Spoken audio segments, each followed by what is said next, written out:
બકરી પાળી શેઠે અને મોટા ભાઈ કીધું, મોટા ભાઈ કે આ બકરી સારવા કોણ જાય, બુદ્ધિનો ઉપયોગ કરો. કે શું? દુકાને બોર્ડ માર્યું. હકુભા દુકાને બોર્ડ માર્યું શેઠે કે અમારી બકરી જે ધરવી આવે એને રૂપિયા 500, એક દિના 500 રૂપિયા. એ સમયમાં બકરી ધરવાની લાઈન થાય કે આખો દી બકરું સારવાના જો 500 રૂપિયા મળતા હોય એટલે કે લાવો શેઠ તમારી બકરી હું લીધા. તો શેઠ શું કે લઈ જાવ એનો વાંધો નહીં, પણ પાછા હાજે લાવશે ને તો બકરીને ખવડાવ્યો, ખાય તો ભૂખી તો રૂપિયા નહીં મળે, ન ખાય તો ઢળાઈ ગયેલી તો 500 રોકડા આપી દે. રોજ એક જણો બકરી લઈ જાય, હાજે બકરીને ધરવીને લાવે અને શેઠ હોશિયાર આવી ગયા બાપા, જોઈ લો જોઈ લો. શેઠ રજકો કાઢે ગદબ, બકરીને કે ગીધી ગીધી ગીધી. અરે અમને માલધારીને ખબર હોય બકરું ગમે એટલું ધરાઈ ગયેલું હોય, રજકો દેખાડો ને એટલે 2 ફૂદડા તોય કાપ્યા વગર રહે નહીં. Cut cut cut. બકરી રજકો ખાય ને શેઠ જો કાઢું ભૂખી છે, નીકળ નીકળ. આખું ગામ ધરાણું પણ બકરું નો ધરાણું. ગામ આટીએ સડ્યું કે ગામ ભેગું થયું, કાં બકરી નહીં કાં ગામ નહીં. કરવું હું? આખું ગામ પણ કોઈને 1 રૂપિયો શેઠે આપ્યો નહીં. મગનું ગામ ભેગું છું ને, તાજા સરપંચ થયેલા બાપુ જ હતા. દરબાર સાહેબ નીકળ્યા કે લઈ હું ભેગા છે બધા, કા વિશ્વાસની દરખાસ્ત બરખાસ્ત નથી મૂકવાના ને? અરે કે ના ના બાપુ અમે તો અમારું દુઃખે ભેગા છે. અરે તમારું દુઃખ એ મારું દુઃખ, ગામનો સરપંચ છો. શું દુઃખ છે? એ કે આપણા કપૂરચંદ શેઠ છે કે નહીં? કે હા એને ઓળખું ને. એને શું છું? એને કાંઈ ન છું, ગામને છું. આપ છે શું? બકરું લાવ્યા. તેમાં શું વાંધો? કે વાંધો નહીં, દુકાને બોર્ડ માર્યું, જે ધરવી આવે જે બકરી ધરવી દે એને 500 રૂપિયા આપે. કેટલાને મળ્યા? કોઈને નહીં. કે કેમ? શેઠે શરત કરી કે આવીને એને ખવડાવવાનું, ખાય તો ભૂખી તો મળે નહીં, અને આવીને શેઠ છે તો ગદબ રચકો ખવડાવે, બકરી 2 ફૂદડા તોડે અને ઓલાનો આખો દી ફેલ જાય. અરે ગાંડાવ, આવું ન કહેવાય, અમને ન કહેવાય, અમે સરપંચ કરે છે હોય. ગાંડાવ સવારમાં સરપંચ ગયા, શેઠ જેમાં સરપંચ કાકા આવો આવો, બકરી ક્યાં? બકરી લાવો. તમને મોટા માણસ થોડી દેવાય. અરે કે 500 ક્યાં નાના છે બાપા? અને ક્ષત્રિય આ ભવની ભીડ ભાંગવા, ગામની ભીડ ભાંગવા જ ઊભા થાય. અરે કે સરપંચ કાકા તમને, અરે નહીં નહીં શેઠ એમાં કાંઈ ચિંતા ન કરો નહીં બાપા, આખા ગામનો વારો આવી ગયો તો હું કેમ બાપા બાકી રહું? મને એમ થાય ને કે તમારું બકરું હું ધરવી દઉં. લઈ ગયા બાપુ વાડીએ, રજકો વાટ્યો, રજકાની કોળી હાથમાં લીધી, હાથમાં નાની પરોણી લીધી, બકરીને કીધું ગીધી ગીધી ગીધી ગીધી. બકરી જ્યાં રજકો ખાવા તો મોઢા ઉપર ફડાક દઈને એક મારી તો બકરી આટી મારી ગયો. પાછું કીધું ગીધી ગીધી ગીધી. પાછી બકરી ઘડી ભૂલી ગયું કરી લાવી હમણાં જા કટકટ. તા તો બાપુએ એક ફડાકો માર્યો, તા પાછી બકરી આટી મારી ગયો.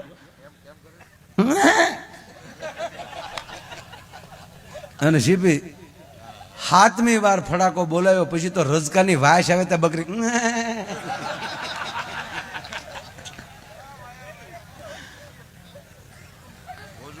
બાપુ 2 કલાકમાં છે ને બકરીનું મોઢું આવું કરીને જાઓ, કાંડર કરડી ગયું.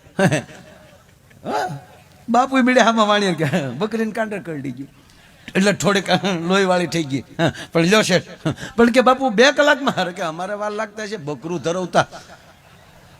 અમે તો રાજા મહારાજાના હાથી ધરવેલા છે, અને તારું બકરું?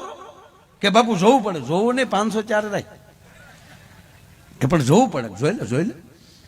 અને શેઠે રજકો કાઢ્યો, બકરીને કે ગીધી ગીધી ગીધી. કે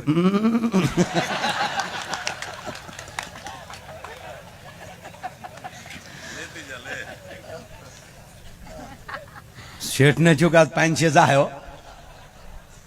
પાછું કીધું ગીધી ગીધી ગીધી. બકરી કે મોઢે ઠેઠ અડાડ્યું ને કીર્તિભાઈ તો ફ્રૂ કરીને ભાગી ગઈ, બાકી રજકા હામું ન જોયો. રિવેસ હાલે રિવેસ. અત્યારે પછી અડધી રાત પછી જે થેલીઓ લઈને નીકળ્યું તમને એમ થાય પેમેન્ટ આવ્યું છે આમાં. પણ અહીંયા અમારો તો આજ પ્રેમનો પ્રોગ્રામ છે વાલા. એટલે આમ થેલી લઈને કોક નીકળે ને, જોજો તમે આમ આમ આમ એમાં આવો મોટો પ્રોગ્રામ હોય ને થોડી ઘણી જવાબદારી દીધી એને જે મોજ આવે. અને એમાંય ભાઈ હકુબા આગળ ભાઈએ કીધું ને કે મોદી સાહેબ હારે એક અમિતભાઈ હારે અહીંયા અત્યારે ગુજરાતમાં જવો તોય આપણો ભાઈ હર્ષ સંઘવી, અને અહીંયા તમારી પાસે બે છે ને, ક્યાં ગયા? ખરેખર વાણિયા હારે રાખવા જ તેઓ, ખરેખર એની જેવી બુદ્ધિ કોઈ પાસે નકોસામાં આંગળે આવે ત્યારે વાણિયા જે પોચું પોચું બોલીને જે કાઢલે. આપણે ગાંધી બાપુ જેમ તેમ લાકડીએ અંગ્રેજોને ભગાડ્યા. એટલે આપણો દુહો છે, આગળ બુદ્ધિ વાણિયો, પાછળ બુદ્ધિ બ્રહ્મ. બ્રહ્મમાં આપણે બધા આવી જાય. બ્રહ્મમાં વાણિયાને આગળ બુદ્ધિ હોય, કામ કર્યા પેલા વિચાર કરે આમ કરાય આમ ન કરાય, અહીંથી નીકળાય અહીંથી ન નીકળાય, પાછું વળી જવાય. અને આપણે બધું કરી પછી કે આ ન કર્યો તો સારું હતો, આ ન કર્યો. એક ગામમાં સરપંચ અને ગામમાં એક વાણિયાનું ઘર બેઠા. એટલે કહું છું ભાઈ, પાછા માઇકમાં પાછું હવે પાછું એવું થયું છે, અને પાછા એમ કહે કે તમે અમારા સમાજ વિશે બોલ્યા છો, માફી માગો. એડવાન્સમાં માફી માગી લઉં છું. અહીંયા બેઠા છે એટલે સારી જ વાત કરું છું, કોઈ ટુકડો કાઢીને બીજું ન મૂકતા. અને એક તમને સમાજને કહું કે અમે અહીંયા બેઠા હોય ને જે બોલતા હોય ને પછી ટુકડા આવે તો તેથી સાંભળવા વાળા ગાંડા હશે, તે સાંભળી લીધું હશે. એ આડાવાળા ટુકડા કરીને મિક્સિંગ કરીને મૂક્યું હોય એટલે કોઈએ કોઈનું હાસું માનવું નહીં. હા, આ તમને પગે લાગીને કહું. એટલે હું અત્યારે તમને અગાઉ કહી દઉં. ક્યાં જાય વાણિયા, ક્યાં ગયા ઓલો ભાઈ? એક વાણિયા ત્યાં, એક અહીંયા વાણિયા બેઠો મારી પાસે.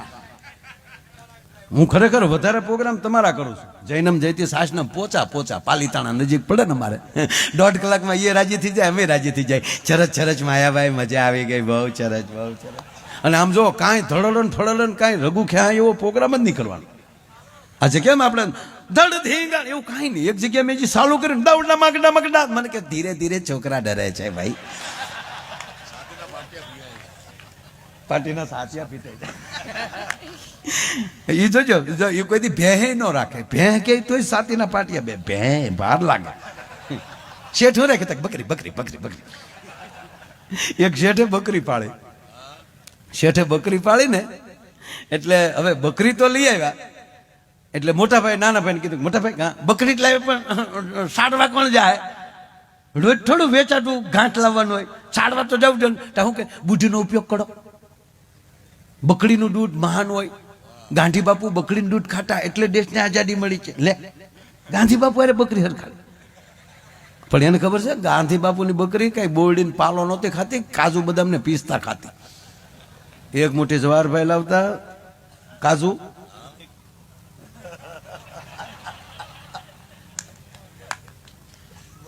અરે ગાંધી ક્યારે થવાય ખબર? એનો બીજો દાખલો એ કીર્તિભાઈ, આ વડીલો હતા ને એ કોઈ ગંભીર નહોતા. આપણે કેમ એકલા બધા હોય ને હવાણું કરીએ, જે હવાણ કરીએ કે ને એ જ મોટા થઈએ. કેવો એકલા બેઠા ને એનો એક નાનો પાઠ તમને કહું. ગાંધી બાપુ, જવાહરલાલભાઈ નહેરુ, ઈવડા 3-4 જણા બેઠા હતા. એમાં ગાંધી બાપુને પૂછ્યું, ટીખળ કરે મજાક કરતા હતા, આ સત્ય ઘટના છે, પછી લખેલું છે, મારું ઘરનું નથી. ગાંધી બાપુને પૂછ્યું કે ગાંધી બાપુ, આપણે વિશ્વ સુંદરીનો કોઈને એવોર્ડ આપવો હોય, મિસિસ વર્લ્ડનો, તો કોને અત્યારે વિશ્વ સુંદરી તરીકે તમારા પાસે કોઈ નામ ખરું? ગાંધી બાપુને પૂછ્યો. ગાંધી બાપુ શું કે ખબર? કસ્તુરબા. હકીકત કહું તમને, નગર કસ્તુરબાનું મોઢું કેવું બધાને ખબર છે. રાખના ઢગલા પાણીના સાટા નાખ્યા હોય એવા બાદ. ખરેખર કસ્તુરબા. અને રૂપથી દુનિયા નથી ઓળખાતી, ગુણથી દુનિયા ઓળખાય છે મારા બાપ. એટલે ગાંધી બાબુ કસ્તુરબાનું કીધું તો બધા દાંત મેળ્યા કાઢવા. કસ્તુરબા દૂર બેઠા બેઠા હામીની ઓસરીમાં રેટીઓ કાઢતા હતા. એટલે ન્યાલી કસ્તુરબાએ હાથ કર્યા, હાડલામ કરી કે હું દાંત કાઢો છું, અહીંયા આવો. એ બધા અહીંયા ગયા. રોયા હું દાંત કાઢો, ટીખળ હું કરતા હતા? કે બાપ કાંઈ નહીં વાત કરો. એ કે અમે ગાંધી બાપુને પૂછતા હતા. કસ્તુરબાઈ ગાંધી બાપુ જ કહેતા, બહુ સારું ભળતું. બાપુ ને બા. હા હકીકત. તે ગાંધી બાપુએ કે તમે આનંદ કરતા હતા કે નહીં વાત કરો. તા કે અમે અમારા બાપુને ગાંધી બાપુને પૂછતા હતા બા કે વિશ્વ સુંદરીનો એવોર્ડ દેવો હોય તો વિશ્વમાં રૂપાળું કોણ? તાર કસ્તુરબા કે શું કીધું બાપુએ? બાપુ કોનું નામ દીધું? તા કે એને તમારું કીધું. તા બેઠા બેઠા હું કે ગાંધી બાપુ કોઈ દી ખોટું ન બોલે. સાહેબ વિશ્વમાં એની પત્ની કરતા વધારે કોઈ રૂપાળું ન દેખાતું હોય ને એ ગાંધી બની શકે, અને સંપૂર્ણ ધણી ઉપર ભરોસો હોય એ કસ્તુરબા બની શકે. અજબદે ઈ જ બની શકે કે જેને સંપૂર્ણ પ્રતાપ ઉપર ભરોસો હોય. અજબદે ક્ષત્રિયાણી સાહેબ અમરસિંહને જન્મ દઈ અને રાણા પ્રતાપની ઢાલ બનીને જગદંબા ઊભી થઈ. અને એ અમરસિંહ જેદી 18 વર્ષના થયા ને ત્યાં સુધી જંગલમાં મોટા કર્યા. અને પછી જયારે એમ કહેવાય કે બાપ દીકરાની બે હરખી બે ફોજ બની, પછી દુનિયા નક્કી નહોતી કરી શકતી કે આમાં પ્રતાપ કોણ છે ને અમરસિંહ કોણ છે. અને પહેલી ચડાઈ જયારે કરી અને બહેલોલ ખાનને જેદી રાણા પ્રતાપે એક તલવારના ઝાટકે ટોપા હોતો કાપી નાખ્યો તો, એટલું નહીં ઘોડાના પણ બે ભાગ કરી નાખેલા. ઈ પછીનું અમરસિંહનું પહેલું પરાક્રમ. અને અમરસિંહે જયારે એમ કહેવાય કે એક જ ભાલે અસવારને ઘોડાને બે નામ ધરતીમાં ધરપી દીધા. એક ઘા જોયો ને ઈ અકબરને ખબર પડી ગઈ દિલ્હીમાં, સાહેબ સીધું સમાધાન કર્યું છે કે પ્રતાપ જેવો જ ઘા જે અમરસિંહમાં છે. પરમ વીર ચક્ર પહેલો વહેલો કોઈને અપાણો હોય ને તે મહારાણા પ્રતાપના દીકરા અમરસિંહને દેવાણો હતો સાહેબ.